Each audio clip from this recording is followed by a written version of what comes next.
Всем привет! Мы продолжаем серию видео про европейские и псевдоевропейские масла. Сегодня у нас на очереди бренд Одинол. Кто делает, где делают, Германия или нет. Меня зовут Антон Воронков, и вы на канале MyGT.ru. В этом видео мы разберем: первое, откуда появился бренд Одинол; второе, на каких заводах и в каких странах производят тот Одинол, который мы с вами покупаем в России; и третье, продается ли бренд Одинол в Германии, сколько стоит и кто его там покупает; и стоит ли бренд Одинол своих денег. Поехали. Название бренда Одинол происходит от немецких Additive in Oil, то есть присадка моторное масло. Когда я готовил этот материал, то перелопатил огромное количество архивных документов, разных статей того времени, газетных вырезок, исторических данных. Это все было на немецком языке, поэтому в процессе, конечно же, я мог упустить некоторые важные моменты, либо немножко недопонять что-то, потому что переводить с помощью Google переводчика немецкие тексты начала 30-40-х годов прошлого века — это еще то удовольствие, я вам скажу, намучился вообще я знатно. В общем, история очень интересная оказалась. Мало того, что она сама по себе интересная, она еще и тесно связана с историей нашей страны и Советского Союза. Поэтому это будет вдвойне для всех интересно. Все началось в 1936 году с строительства завода минеральных масел в Люскендорфе. Этот завод построил Wintershall. В тот момент это был крупнейший переработчик, добытчик нефти и природного газа в Германии. Они разрабатывали месторождения, добывали нефть в Южной Америке, в Северной Африке, в Европе, во всей Европе практически, даже в России и на Ближнем Востоке. И эта компания была стопроцентной дочерней компанией BASF. BASF, тут именно BASF, который вы все знаете прекрасно.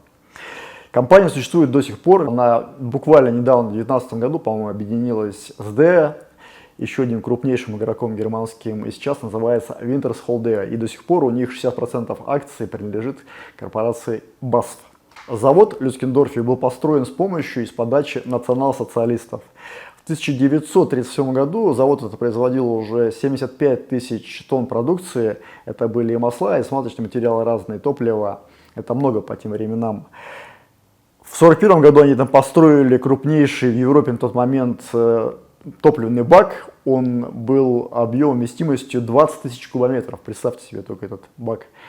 А общая площадь всех структур завода занимала 25 километров квадратных. Просто колоссальные какие-то размеры.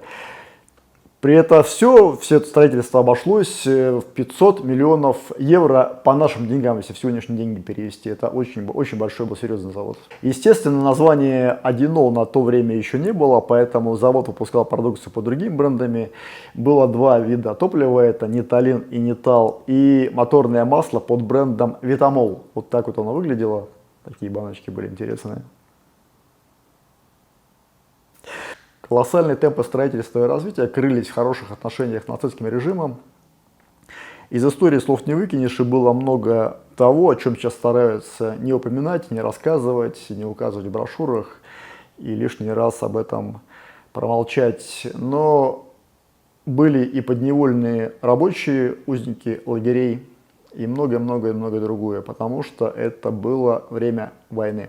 Война внесла свои глобальные коррективы. В 1944 году тысячи самолетов союзников, американцев, произвели 14 налетов на нефтеперерабатывающие заводы, в том числе и на завод в Люскендорфе. Было сброшено 24 тысячи бомб и уничтожено практически 80% всей инфраструктуры завода в Люскендорфе. После этого правительство Германии решило, чтобы хоть как-то спасти оставшееся, перенести производство под землю, и именно для этого использовалась рабочая сила, узники концентрационных лагерей. Именно для этого. После окончания войны советское военное управление в Германии, Восточной Германии, конечно, издало приказ о том, что на заводе в Люскендорфе требуется срочно восстановить производство моторных масел и топлива, несмотря на гигантские разрушения завода. Уже через пару месяцев производство топлива и смазочных материалов на этом заводе было частично восстановлено.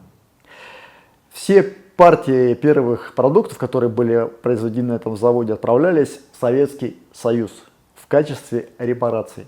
В 1946 году немецкие коммунисты завод экспроприировали и передали под полное управление советскому акционерному обществу. Оно называлось сокращенно САК по-немецки. То есть формально наша страна являлась владельцем завода минеральных масел в Люскендорфе. Это продолжалось некоторое время. Военное управление советской Германии приняло решение на этом заводе много чего демонтировать, в том числе из-за установки гидрогенизации. Они были разобраны, сложены, погружены в составы железнодорожные и отправлены в Советский Союз, а также еще много другого различного оборудования. Когда все полезное, что можно было вывести, уже было вывезено, советское военное управление Германии разрешает недавно созданной провинции Саксония-Анхальт выкупить поэтапно все, что осталось на территории бывшего завода, и передать в собственность государства параллельно. В 1948 году, по-моему, завод был включен в Ассоциацию производителей народного хозяйства, она сокращенно называлась ВВБ. Это был, кстати, первый завод, который советское военное управление в Германии передало в собственность государства таким вот образом, но не последний. В 1956 году в Лискендорфе начали строительство второго большого завода на месте первого с мощностью производства 250 тысяч тонн. Напомню, что первый завод производил 75 тысяч тонн, то есть в 4 раза больше практически. Закончили стройку только в 1967 году, запустили все полностью. И опять тесная очень связь с Советским Союзом. Первые базовые масла поставляли из Советского Союза. Некоторое время завод в Лискендорфе даже успел побывать единственным производителем моторных масел в ГДР. Не в Германии, конечно, в ГДР.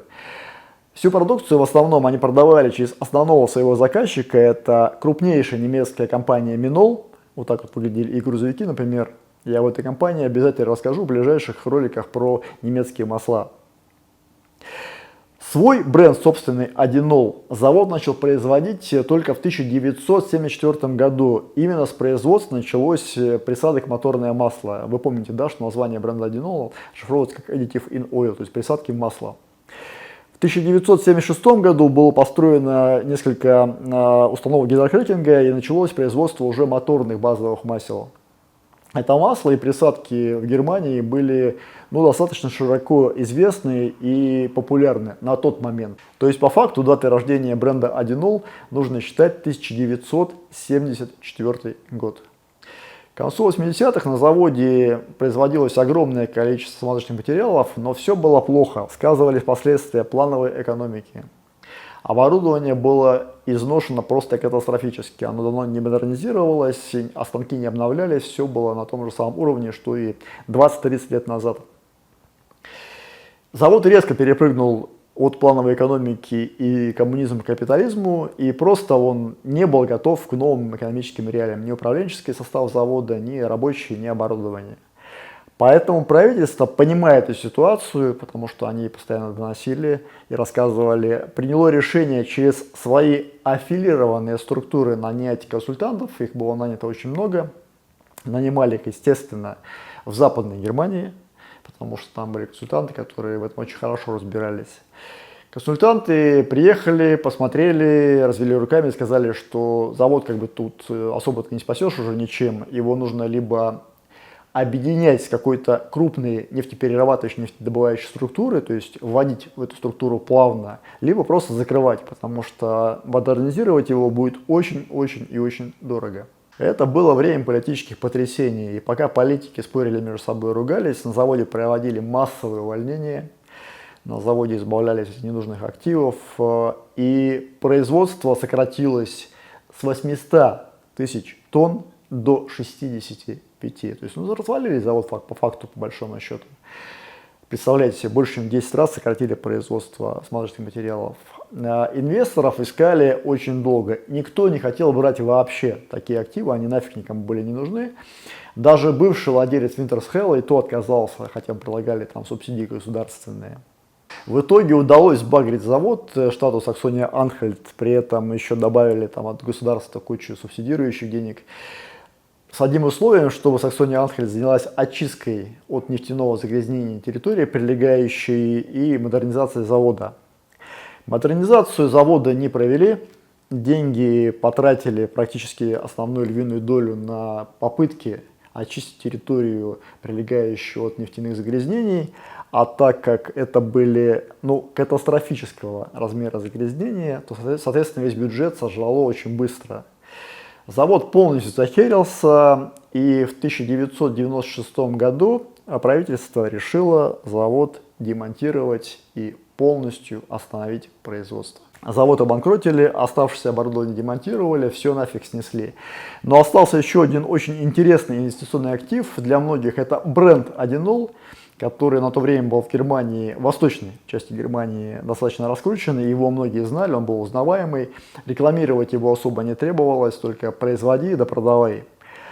Поэтому все было не так просто. Во время банкротства была создана компания Schmier-Oil, по-моему, Крумпа называлась. Она объединилась с существующей сегодня действующей компанией Одинол Любе.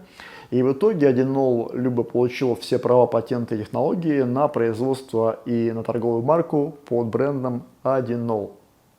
На этом история завода минеральных масел в Люскендорфе закончилась, и началась история Одинол Любе, наша современная история. Одинол Любе, конечно, в прямом смысле не является преемниками Одинол Mineral Oil, потому что у них, во-первых, нет уже собственного НПЗ, естественно, они никакого отношения не имеют к переработке ни сырой нефти, ни к производству базовых масел, ни присадок, они просто владеют брендом Одинол. Поэтому, не имея собственного НПЗ, но имея право на бренд, им приходится на аутсорсинге работать. То есть они базовые масла закупают первое время в Чехии, это структура Карама Коллин, называется Карама Коллин, вернее. А масло само делают в Дайсбурге, в Нидерландах, на блендерных заводах. Переработка нефти осталась в прошлом, и с этого момента уже начинается чистый блендинг. К 2000 году компания Одинол Любе переводит свою штаб-квартиру в городок Лойна. Это все та же земля Саксония-Анхальт. Они начинают строить там свой собственный НПЗ. На мой взгляд, он получился у них очень неплохим. Вот сейчас вы видите на своих экранах, как он выглядит. Очень гармоничный, такой аккуратный. Мне почему-то он сильно нравится, как они сделали его. Молодцы. Это уже обычный блендерный завод, никакого отношения к переработке сырой нефти он, конечно же, не имеет, и базовые масла там также не производятся, естественно, поэтому это просто обычный блендер. Наконец-то мы подошли ко второму вопросу. Сейчас все пойдет гораздо быстрее. На каких заводах и в каких странах производится тот Одинол, который мы с вами получаем в России? Ну, конечно же, вы уже поняли, что весь Одинол, который мы с вами получаем в России, производится на одном единственном заводе, который находится в городке Лойна, в Германии. Давайте поближе посмотрим на этот завод. В километре от завода Одинол находится завод Total. На этом заводе перерабатывается сырая нефть. Это такой достаточно большой завод, даже по меркам Total. Даже, можно сказать, гигантский завод. Он производит базовые масла, присадки различные и так далее. Еще ближе к заводу Одинол стоит целлюлозно-бумажный комбинат ВЭПА. Он делает картонные коробки, в том числе, которые упаковывают автомобильные масла моторные. Еще ближе к заводу Одинол находится Shell Catalyst. Это одно из предприятий Shell. Еще ближе находится завод BASF химический, который производит разные компоненты химические. Немножко ближе еще к заводу находится Carboxylate Plant. Это LSP контора, которая производит сырье для охлаждающей жидкости и так далее, и тому подобное. Концентрация химических производств здесь просто колоссальная. Слева завод Total, справа завод Shell. Какое же базовое масло использует Одинол для производства своих продуктов в Лойне? Это, кстати, совершенно не обязательно ни Shell, ни Total, хотя они находятся в шаговой доступности. Это может быть кто угодно, это может быть ExxonMobil, British Petroleum, там СК, совершенно не исключено. Любые базовые масла, которые поставляют для блендеров в Европе поставщики, они всегда проходят многоступенчатую систему проверки перед тем, как будут использованы на производстве. Поэтому, если один какой-то накосячил поставщик, придет другой. С этим там нет проблемы, там поставщиков базовых масел достаточно большое количество. Тем более на европейских блендерных заводах всегда очень строгий контроль качества, поэтому беспокоиться о том, что при смене, например, поставщика испортится качество продукта, это очень маловероятно на самом деле. Все, с заводами разобрались. Завод 1 находится в Лойне, в Германии. Все масла Одинол в Россию идут оттуда. Все. Третье. Стоит ли Одинол своих денег и продается ли он в Германии? В рознице вы Одинол в Германии вообще не найдете нигде. Небольшие магазинчики автомобильные, там побольше маленькие магазины. Там стандартно всегда суповой набор. Это Mobil, Shell, Liqui-Moly, Castrol, Aral маленько там есть, и OEM какие-то продукты, и плюс какие-то продукты неизвестных блендеров внутреннего рынка, которых вы даже не знаете. Одинола там нет. Еще много продается масел на заправках. На заправках фирменных, брендированных. Те же самые абсолютно. То есть там Mobil на Shell, на ESSO продается, вернее, на заправках. Any заправки, там от Jeep продается, ораловские заправки, шелловские заправки, кто там еще есть у нас. В общем, то же самое, абсолютно продукты те же самые, что продаются в магазинах. А где же продается Одинол?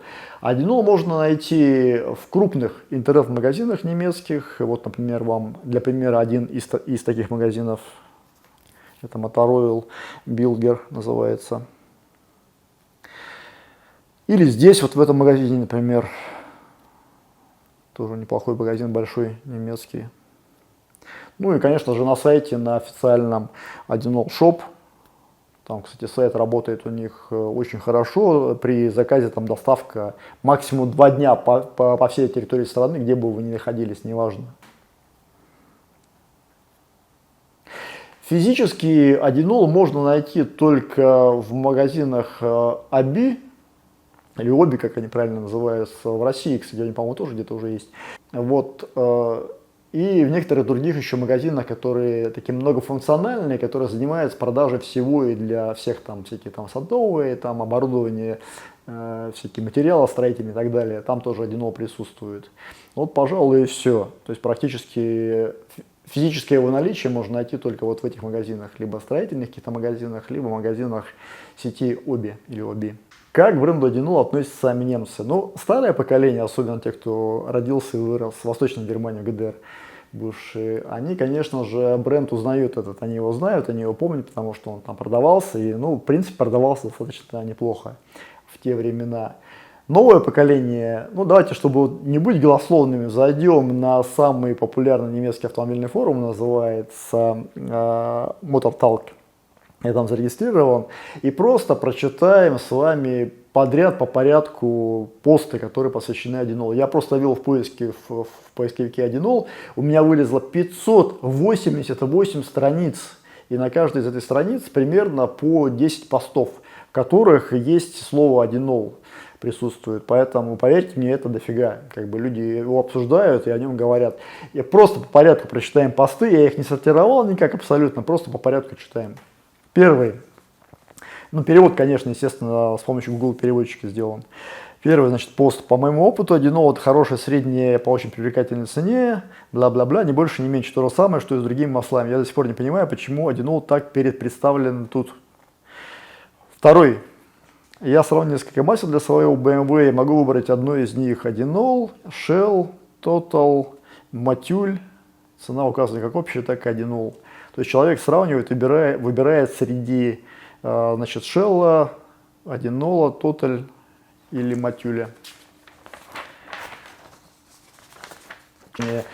Моя мастерская Volkswagen не маленькая. Консультант по обслуживанию сказал мне в декабре прошлого года, что кто-то был там с Одинолом. В остальном везут в основном только Castrol, Mobil, Люки, Моли. На Востоке это может выглядеть иначе. Ну, короче говоря, человек с Западной Германии, соответственно, там Одинол практически не представлен. Как и следовало ждать, он больше представлен в Восточной Германии. Четвертое. Если вы посмотрите на этот тест, Castrol очень плохо справляется, он закоксовался почти полностью, Одинол по-прежнему выглядит хорошо. Пятое. Не могли бы вы, наконец, перестать использовать Одинол как дешевое масло? Видимо, название Одинол как дешевое масло ассоциировать, вернее.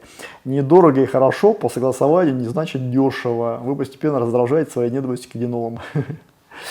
Такой крик души чей-то. Шестое. Fox Stream уже несколько месяцев заявляет, что Одинол является частью Total, только потому, что они расположены в том же промышленном парке. Конечно, это еще полная чушь, но им просто нравится бросаться против Одинола. Седьмое. Разбавление масла, проверенной ведущей компанией. Он делал анализ масла, я просто доволен Одинолом. Почему так нельзя сказать? Я уже ездил на Castrol, Shell. Короче, человек сравнивает, получает свои масла, предыдущий Shell, Mobil, Miguin и Одинол. Вот Miguin, кстати, еще встречается. И говорит, что он доволен Одинолом, все нормально. Восьмое. Одинол — немецкий производитель, ведущий производитель продуктов ГДР. Так что это не маленький магазин. То, что мало кто знает Одинол, может быть связано с тем, что он доступен не в каждом хозяйственном магазине, кроме Оби, потому что... Дальше что-то привет. Ну, в общем, тут еще подтверждение того, что он в Оби встречается и в хозяйственном магазине встречается. В общем, вот примерно такие вот комментарии. И там и комментариев много, я скину ссылочку, вы, если хотите, сами почитайте, это ни для кого не секрет абсолютно. Сами немцы его обсуждают интенсивно. В итоге, так стоит ли бренд Одинол своих денег или нет? Да, это блендер, но это реально немецкий блендер со своим собственным НПЗ. Он находится просто в идеальнейшем для этого бизнеса месте, сами увидели, я вам показывал. Поэтому, если этот бренд будет стоить по средней ценовой политике с подобными европейскими брендами, то его, конечно же, можно смело брать. Если наши местные российские дистрибьюторы будут на него цены завышать и ставить его выше, чем среднестатистические европейские подобные бренды, то, наверное, брать его, может быть, уже не будет целесообразно. Поэтому решать только вам. Небольшой по скриптум. Первое. Столетнюю историю бренда Одинол я бы не стал предписывать, потому что справедливости ради нужно сказать, что завод сегодняшний НПЗ Одинол Любе имеет достаточно посредованное отношение к заводу минеральных масел Люцендорфе, о котором мы так долго с вами беседовали. Второе. Зачем я вам так долго и подробно рассказывал о заводе минеральных масел Люцендорфе, и мы потратили на это кучу времени? А затем, что мы будем с вами разбирать еще очень много немецких брендов, в том числе и древних, с древней историей. И они очень тесно связаны с компанией DEA и с компанией Wintershall. Поэтому названия этих компаний уже будут вам известны, вы уже понимать будете, о чем я вам рассказываю в своих следующих роликах про известные немецкие бренды. Третье. Я беседовал с представительством Одинол и центральным по России, и по Сибири. Абсолютно открытая компания, абсолютно открыта к диалогу, нормально общаются, рассказывают все, на все вопросы ответили, проконсультировали, никаких там проблем. Если вы смотрели мое предыдущее видео про Матюль, то понимаете, о чем я, потому что Матюль по сравнению с Одинол просто супер закрытая компания информационная, они вообще ничего не хотят рассказывать, закрываются ото всех, но это как бы не очень правильный подход, а у Одинола все наоборот, у них все открыто. Вы можете запросить любые там технические листы, любое содействие технической помощи, они вам окажут его абсолютно нормально, безвозмездно. Это на самом деле дорогого стоит. На этом все. Жду от вас обратной связи. Если кто-то пользовался Одинолом, обязательно отпишитесь в комментариях, потому что для меня лично это очень интересно, каков бренд в реальности, как он себя ведет в наших условиях. Там, может, кто-то из Сибири отпишется в морозы или наоборот там, в жару какой-нибудь, там, Узбекистан какой-нибудь, Таджикистан, как он себя ведет. В общем, как в реальности себя показывает этот бренд у нас в России. Кто считает его переоцененным, кто считает, что он стоит своих денег, любой опыт будет полезен, пишите в комментариях. На этом все. С вами был Антон Воронков. Подписывайтесь, ставьте лайки, жмите колокольчики. Всем пока.